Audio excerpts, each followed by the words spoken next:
Hey everyone, Marty here alongside Sean Krankel. Sean, we're here with your game Oxenfree. This is very exciting. Tell us what we're about to see. I don't know if a lot of people have heard of this. Yeah, so thanks for having us. So Oxenfree is the first game from Night School Studio, and it's an adventure game based on some pretty crazy supernatural events that take place for a group of kids on an island that they're partying on overnight. Okay. And so the game, what we're about to look at right now, drops us in about 30 to 40 minutes into where the player would already naturally be having played through the game. So you are a girl named Alex, and you have you just introduced to your new stepbrother, Jonas. And so the two of you are going to meet up with some kids on this beach that every year the seniors go party on down on this beach that they're not supposed to be on. Those classic seniors. Classic seniors. So what we're looking at right now is basically everything that happens with Alex you're in total control of. So it's a story game without cutscenes. Okay, so everything's sort of, and as we see here, you can walk and talk ostensibly. Right, you can walk and talk at all times. There'll be another mechanic we'll look at in a bit.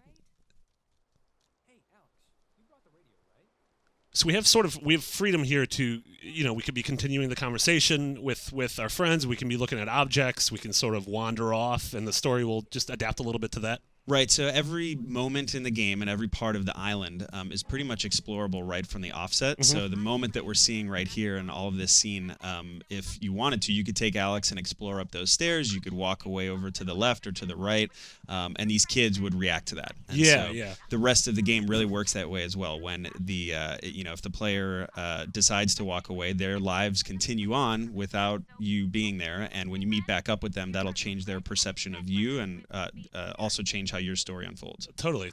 So this is we pulled out our radio here, and this is a big mechanic in the game. Yes. So the radio is something that does some stuff that turns out to be really useful a little bit later. Initially, it's just a little bit more innocuous, so we're kind of tuning in to hear a shout out from our friends back at the high school radio station. But over the course of the game, the radio gets used for uncovering some pretty weird supernatural events and for solving puzzles. Okay, so the island's more mysterious than just an island that people drink at. Yes. Okay. Yes, as we'll see in a bit. Not to say that's not mysterious, because booze islands are great too. Booze is always good. Yeah. Which we give you the choice many times to drink in the game as well. There's one thing that we'll see in a bit, which is there's a cave a little bit off to the side of where the kids party, and that cave has, over the last few decades, been something that if you bring an old-fashioned radio down there and tune in while you're down in the cave, you'll hear some really weird sounds. And so it's kind of a local legend at this point. So one of the things that the kids do after they get, a little bit trashed is go over and tune into some weird stuff. Okay, gotcha.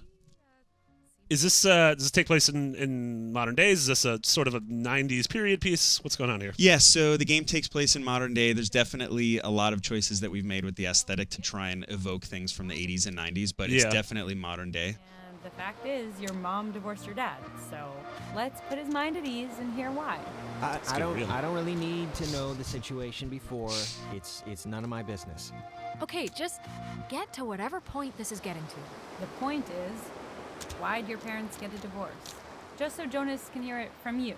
Clarissa, I don't really care why they got... You know why. Michael died, and it broke everything, and they couldn't handle it. The end. Well, now you know, Jonas. Don't die and everything will be fine. Oh. So very quickly, we're sort of getting the characterization of these people through the dialogue choices. Is it are the characters sort of set in stone who they are, or are the decisions you make throughout the game sort of going to impact what kind of a character they are? Yes, so each of the characters starts in the game definitely set in stone, sort of, who they are. But your choices over the course of the game absolutely change not only what their sort of personalities are and their perception of you, but even by the end of the game, who you end up going home with if you happen to succeed. So each of the characters kind of represents something different to the story. So you've got Jonas, who's your new stepbrother who you've just met, and you spend a lot of time with him over the course of the game. Ren is your best friend for years and years, and he's sort of that classic, like, super smart kid, but also a complete idiot at the same time. And then Nona is the girl that he has a massive crush on. Okay. And then Clarissa, who's the girl that was being kind of an asshole earlier, is somebody who you have a little bit of a history with, and that you learn more about that over the course of the game. But each of those characters and your relationships with them, you completely influence from the moment you start playing. Yeah. So you're saying at this point you can choose to follow the boys, or you can sort of wander off, or you can go talk to the girls. Yep. If you wanted to, you could go back over to Clarissa and see what was up with her earlier, why she was, acting the way that she was. You can go put in a good word about Ren with Nona and kind of try to nudge that relationship a little bit closer together. You can go exploring into areas that you haven't seen yet, or you can go check out what Ren's so excited about. Okay, very cool. So here's the cave I was talking about earlier. This is the cave that for years and years, every year, the seniors that come party here, they end up tuning into these weird sounds, and they leave these little rock piles that you see here to let the next year's kids know exactly where to go to try and tune in and hear some weird stuff. Gotcha. And for all of that time, really, these it's only been sort of perceived as kind of a strange anomaly and a fun thing to do when you're drunk, but our kids are about to push it a little bit too far. Bit too far, yeah. He's the test balloon for this anyway. Delicious. That was rude. That was selfish of him. Okay, so see these little piles of Good friend rocks? Sherrick. What The a kids jerk. before us always leave them here so you know where to try and tune in the signals. So you're going to want to stand basically right around here. Can we And talk a little just bit move about dial the left or right. just sort of the art direction? And this game's super stylish and looks very unique among other games and other point-and-click adventure games as well. Oh, I guess this isn't a point-and-click adventure Walk game. and Walk talk. and talk adventure Walk game. and talk and Create a tune. new genre. Walk and talk and tune. So a lot of the decisions that we made early on were to try and have the environment really be one of the stars of the game, and so we made some choices early on to make sure that the camera was pulled way back to make kind of these big, beautiful Pacific Northwest environments shine. It's kind of a hybrid then of 2D and 3D art, so our characters are 3D, and actually all the environments are also 3D, but they're painted in a way that feels 2D. very Yeah, 2D. yeah. And it's something that, we wanted it to feel inviting, but also over the course of the game and even over the course of what you're about to see right now, it goes pretty quickly from, hey, I want to hang out here and drink and kick it on the beach to, oh my God. Something's going on. Yeah. It sounds so. Yeah, it sounds... It's freaking me out a little. Yeah. We also Wait, chose to what was have that? the camera be as pulled back as it is so that we could see all of the characters all of the time. Yeah. We really like this idea of you walking along and interacting with the characters over the course of the game without having any sorts of cutscenes or pulling away and trying to, zoom in on any particular character. Yeah. So this view always allows us to see all of the kids and different pieces of the environment that you need to solve. Didn't mean that to rhyme. Cool. Fortune favors the bold. Bye. Wait a minute! Jonas! Well, I am going to just rest against here because I think I mismeasured the magic.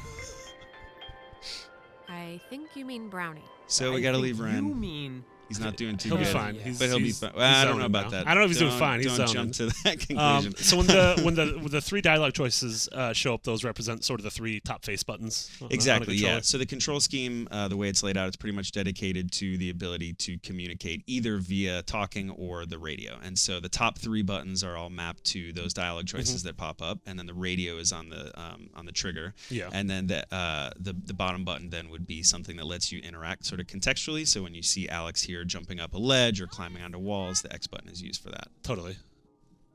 So very quickly, we enter this place that's incredibly beautiful, but sort of unnerving, and a lot of that's due to the soundtrack. Can you talk about that a little bit? Sure. Yeah, we've been working with Scientific, whose real name is Andy Rorman. Sorry to out you, Andy. Scientific sounds so much cooler. Andy's inspirations for this have been everything from sort of John Carpenter to Boards of Canada, and really wanted to create this sound and feel that is really kind of analog in its approach. So the way that he's been building out the game, both the score and the sound design, has been a really pretty cool kind of old school approach. Like a lot of this stuff is not done digitally. He's doing stuff where he'll record stuff through an old 1940s radio onto a reel-to-reel, and then have some weird recording that he got from a ham radio and run that from something that was up on his roof down to his basement. Very mad scientist kind of a vibe. And so the soundtrack in general is intended to kind of give that feeling of a little bit evoking nostalgia, but without directly nodding back to those decades that you were talking about before. Totally. Yeah, it gives everything sort of a timeless feel, even though it does take place in a modern era. Yeah.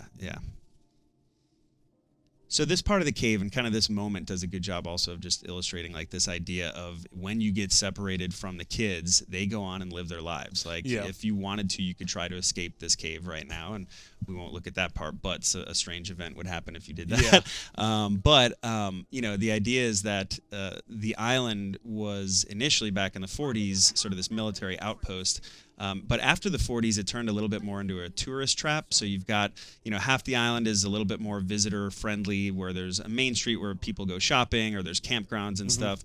But then there's also this other half that's a lot more rugged. So you've got the woods, and you've got abandoned military forts, and you've got these caves that you're looking at right now. So this is a spot that the kids really shouldn't be. But as you go through the game, you'll revisit a lot of these places, and so will the other kids. And depending on your choices, whether or not to stay with them or move on, when you meet back up with them, some pretty crazy events could have happened. Very cool. So the idea is really then that the island is like this living, breathing thing over the course of the night, and that different events, no matter what you do, are going to take place in different places. Yeah, whether you're there for them or not. Exactly. The way the 3 dialogue choices are set up, are they always sort of the same tone is always going to be in the top one or the left one, or is it, you know, every time it'll be sort of a different thing? Like will it be almost a positive tone, a negative tone, or a neutral tone? Every time it's a different thing. That's something that early on we sort of thought, why don't we map it to an emotion? But a lot of times, you know, we're trying to go as often as possible for more of a gray area, so that the choices really don't start to subconsciously, for the player, map to like, I'm going to be a jerk, I'm going to be a jerk, I'm going to be a jerk, you know? And it's a little bit more of just a natural reaction. 3 natural responses to yeah. it. Yeah. What the hell's going on with this triangle in the sky? I don't know. So this is really where the radio starts to get crazy and interesting. The stuff that was happening earlier is cool because you're getting these kind of prescribed stations to tune into. Yeah. But at this point, the radio becomes much more of a feel thing. So Adam, who's doing our demo right now and showing the game, is kind of feeling his way through these different hotspots. Yeah. And the more you go through it, you're unlocking something not so good.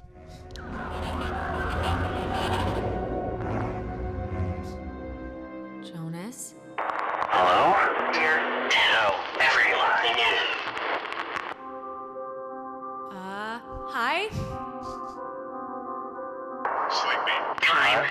Yeah, everything. Fine. Things.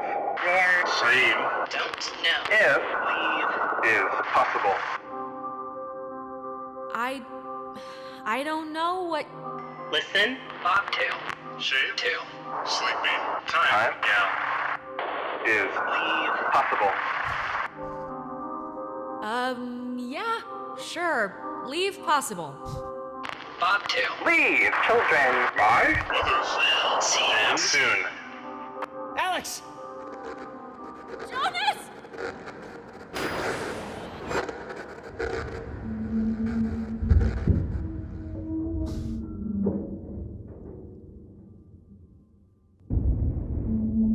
Jonas doesn't look okay. Nothing's looking good there. Nothing looks good there. I have no idea what the hell just happened, but I'm very excited to see what the hell's going to happen afterwards. So this is, I mean, what's sort of... leading up to this point, the tone was very much sort of like kids coming of age story, and then we had that, which is, you know, so completely different. So what's, I mean, how do you describe this game? Yeah, so that's definitely intentional. I think that as we've looked at a lot of the different types of films that we've kind of been referencing leading up to this, things like Krankel, or, you know, looking at Stand By Me, things like that, where you've got this juxtaposition of some really over-the-top things that if you were to set some kids against these scenarios, it's all the more kind of off-putting when you see, you know, a group of kids that you've grown, you know, familiar with and you like as you're talking to them over the course of the game. And so that's really our intent here, is to go, okay, how do we let you really build some relationships with these different characters and have some very natural feeling conversations, so that when the shit hits the fan, it really feels it, right? And so, I mean, we right out of the gate wanted to make sure that we had a protagonist that did not feel overpowered and just felt like a natural person that you'd want to sort of inhabit. And same thing with the rest of the kids. We don't really want to cartoonize them too much, and so that's why when you see all of them, even when Clarissa was getting kind of as mean as she was, she's not this kind of over-the-top antagonist. Yeah, right? It's almost like one of those, like, well, I've been there before. So, right. And we want so we're kind of drawing on all of that as we look at each of the characters. We want all the experiences to be something that does feel familiar, like you said. And so I think it's we, over the course of the game, then those relationships continue to develop, but sort of that stage setting that just happened right now, all the kids are about to deal with the problems that just happened. Right after that event that we saw right there, you basically now need to go reconnect with those people, save those people, figure out what the hell you just unleashed underwater, and get off the island before the sun rises. And so, those relationships, we want them to play out as realistically as possible given such crazy circumstances. That is insane. I am super stoked to see this. This is about 40 minutes into the game, so I'm very excited to see everything that happens afterwards. Oxenfree is coming later this year? Yes. Correct? Yes. That's as vague as we are? That is as vague as we are. 2015. Yes, 2015. I don't want to rush you guys. It No seems super cool. We're all excited for it here. Thank you guys so much for stopping by. Thank you for having us. Sean, Very excited to show it. Our absolute pleasure. We're going to have a lot more on Oxenfree leading up to its release later on this year. So for everything else, rad video games like this, you're already in the right place, IGN.com.